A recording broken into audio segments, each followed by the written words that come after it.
Good day everyone, my name is Mary Rose Diaz and I will be discussing the Act Number 4103 or also known as Indeterminate Sentence Law. So let's begin with the purpose of this law.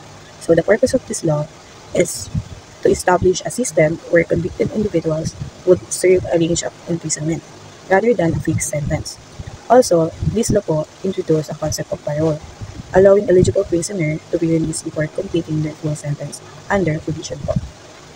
So yung ginugol or ini-aim po ng law na to is to rehabilitate offenders and provide a more flexible approach to sentencing while also aiming to reduce prison overcrowding or yung pagsisiksikan ng mga prisoner sa kulungan po. So yung main provision of this law po, like what I said on the purpose of it, instead of fixed sentence, court would impose a range of imprisonment with a minimum and maximum term. This allowed for more flexibility based on individual circumstances and the possibility of early release. So, ayun nga po, when an eligible prisoner who had served their minimum sentence, they could be released on parole under supervision. So, the one who is responsible for overseeing the parole system, reviewing prisoner record, conducting investigation, and setting condition for release is the Board of Indeterminate Sentence. So, it based on the prisoner's behavior and rehabilitation and risk assessment kung may improvement ba or wala or pwede na ba silang makakuha ng parole or hindi pa or hindi sila qualified.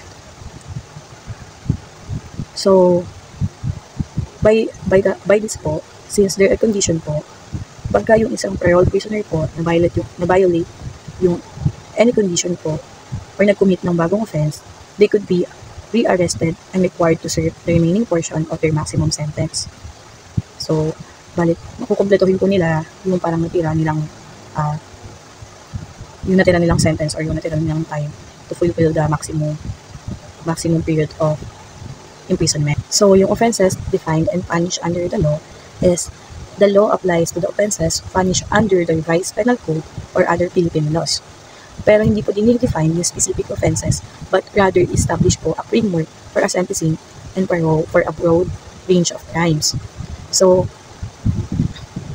malalaman rin po natin yung mga exception or yung kung anong crime yung hindi pwedeng ma-apply sa law na to.